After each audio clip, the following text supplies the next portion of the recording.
ধরে নাও তোমাকে একটি 1 কেজি ভরের বল দেওয়া রয়েছে, যেটা ভূপৃষ্ঠ থেকে তুমি 10 মিটার উচ্চতায় রেখেছো এবং এটিকে পৃথিবী 10 মিটার/সেকেন্ড স্কোয়ার আকর্ষণ অর্থাৎ 10 মিটার/সেকেন্ড স্কোয়ার অভিকর্ষ ত্বরণ দিয়ে নিচের দিকে টানছে।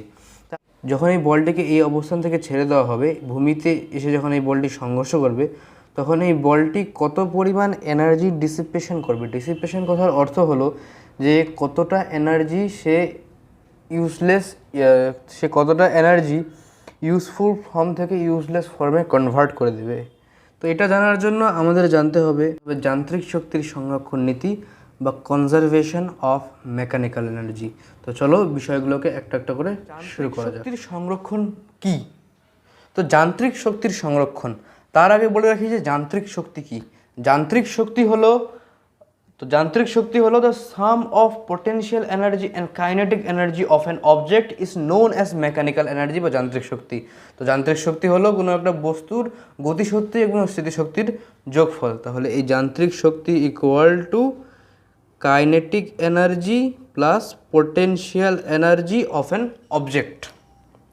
তো এই যান্ত্রিক শক্তির সংরক্ষণ নীতির ব্যাপারটা কি, এই বিষয়টা আমরা একটা এক্সাম্পলের মাধ্যমে দেখব।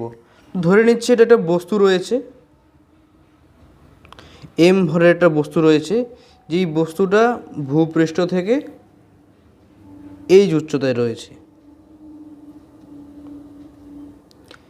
এবং এই বস্তুটাকে যখন এই অবস্থানে স্থিরভাবে রয়েছে এবং এই অবস্থান থেকে যখন এই বস্তুটাকে ছেড়ে দেওয়া হবে, তখন এই বস্তুটা ধরছি যে আমি এক্স মিটার দূরত্ব অতিক্রম করে এই পয়েন্টে এসেছি।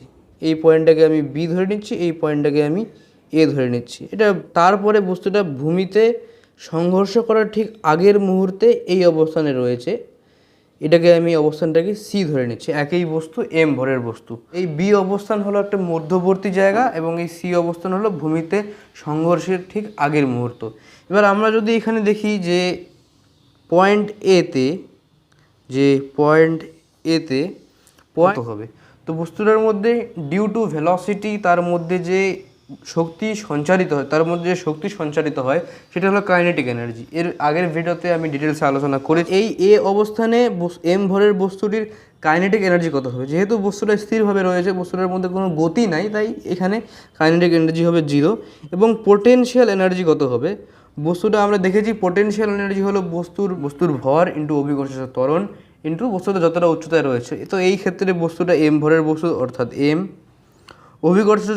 অভিকর্ষজ ত্বরণ রয়েছে এখানে জি, যেটা নিচের দিকে কার্যকরী, তো এখানে হবে জি। এবং বস্তুটা ভূপৃষ্ঠ থেকে এইচ উচ্চতায় রয়েছে, তাই এখানে হবে H, which is M G H. তাহলে বস্তুটার টোটাল এনার্জি অর্থাৎ মেকানিক্যাল এনার্জি বস্তুটার টোটাল বের 0 plus M G H, which is M G H. এবার পয়েন্ট বিতে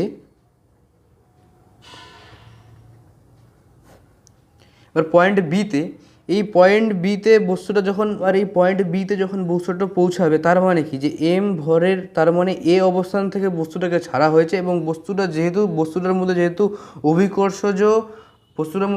অভিকর্ষজ ত্বরণ কার্যকর, তাই বস্তুটা এই অবস্থানে পৌঁছাতে কিছু একটা বেগ অর্জন করবে, যেটাকে আমরা V1 ধরে নিচ্ছি।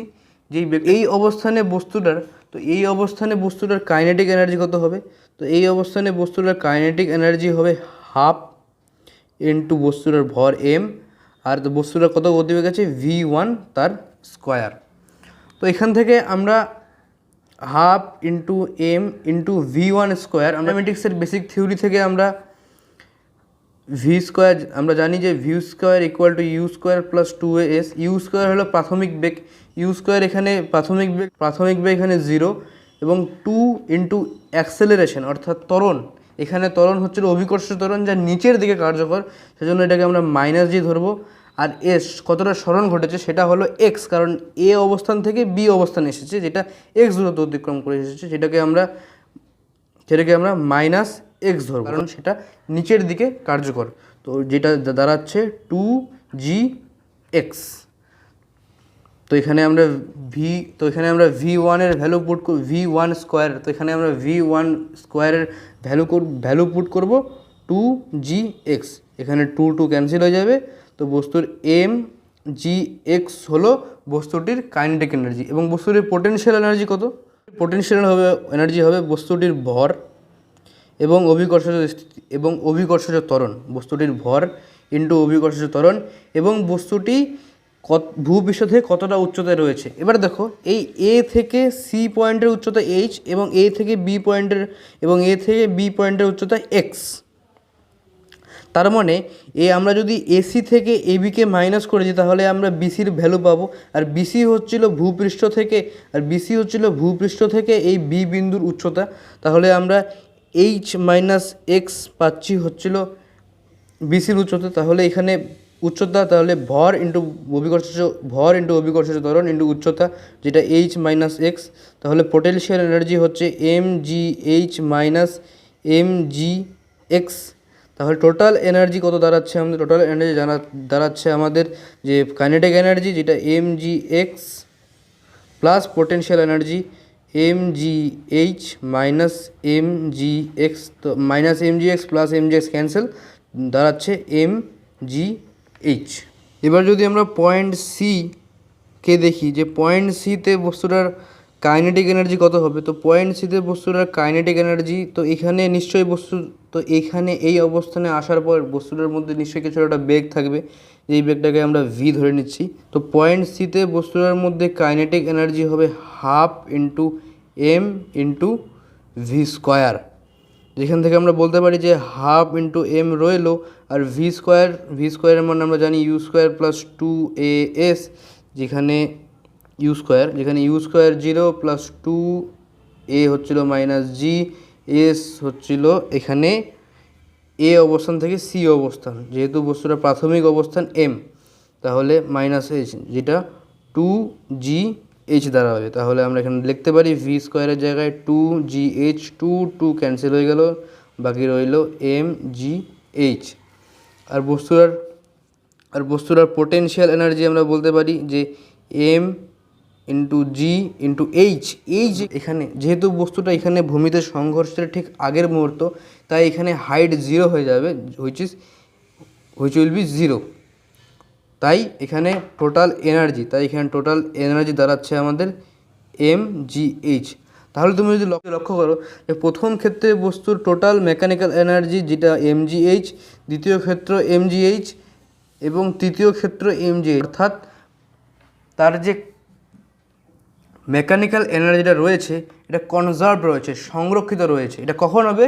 আচ্ছা, এখানে একটা শর্ত রয়েছে, এটা বাইরে থেকে কোনো শক্তি ক্ষয়কারী বা অপচয় বল উপস্থিত না থাকে, বা বাইরে থেকে যদি কেউ বল প্রয়োগ করা না হয়।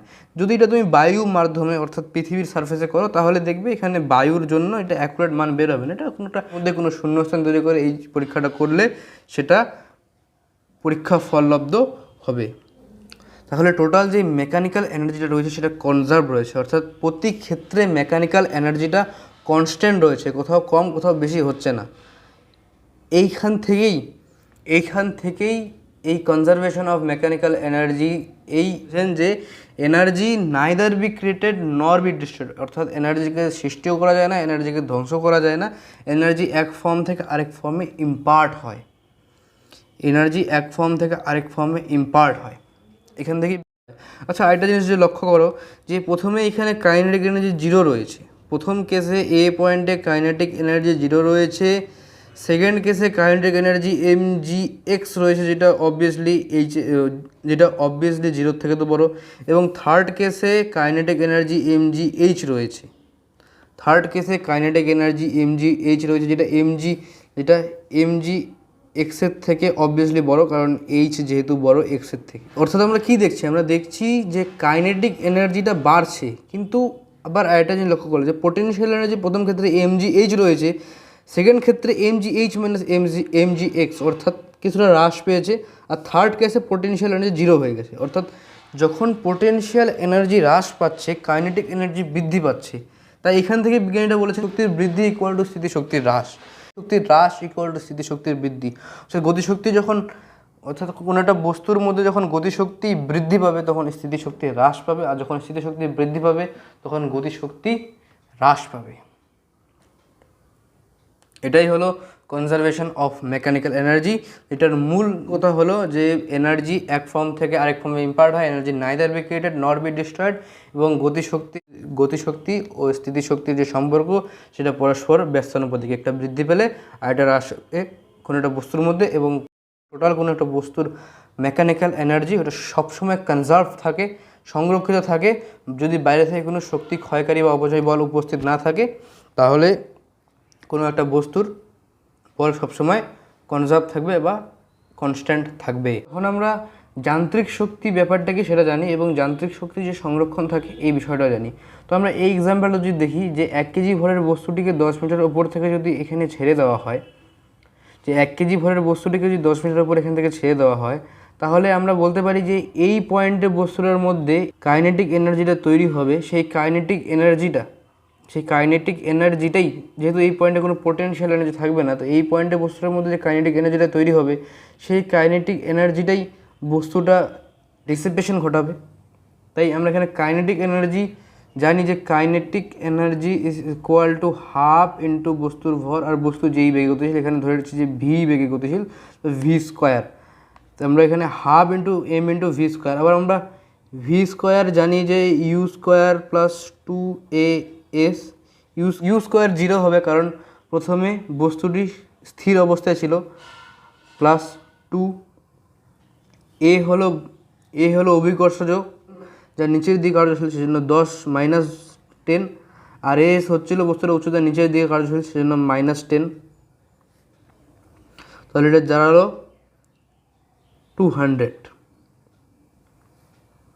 তাহলে এখানে আমরা এর ভ্যালু পুট করবো half into M into V square equal to 100 joule. তাহলে বস্তুটা কাইনেটিক এনার্জি থাকবে 100 জুল, আর জুল পরিমাণই শক্তি ডিসিপেশন হবে এই হিট এনার্জি এবং শব্দ শক্তির মাধ্যমে। তো আই হোপ এই ভিডিওতে তোমরা কনজারভেশন অফ মেকানিক্যাল এনার্জি সম্বন্ধে জেনেছো, যে এনার্জি কেন কনজার্ভ থাকে, তারপর এনার্জি কেন কনজার্ভ থাকে, এনার্জি এক ফর্ম থেকে আরেক ফর্মে ইম্পার্ট হয়, neither B created not be destroyed. তবে এখানে neither B created not be destroyed, তবে আমরা এখানে আইনস্টাইনের মাস এনার্জি ইকুইভ্যালেন্সের যে থিওরি রয়েছে সেটাকে ইগনোর করে চলছি টু মেক ইট সিম্পল। সেটাকে যদি আমি ফলো করেন, বলেছেন যে neither mass nor energy of the universe is conserved but they are interconvertible, তারা পরস্পরের মধ্যে রূপান্তরযোগ্য। তো সেটা পরের বিষয়। আর এর আগের টপিকগুলো না জেনে থাকো তাহলে ডিসক্রিপশনে সম্পূর্ণ এই চ্যাপ্টারের প্লেলিস্টের লিঙ্ক রয়েছে, চাইলে দেখে নিতে পারো। তো আজকের জন্য এতটাই, দেখা হচ্ছে কোনো অন্য টপিকের সাথে।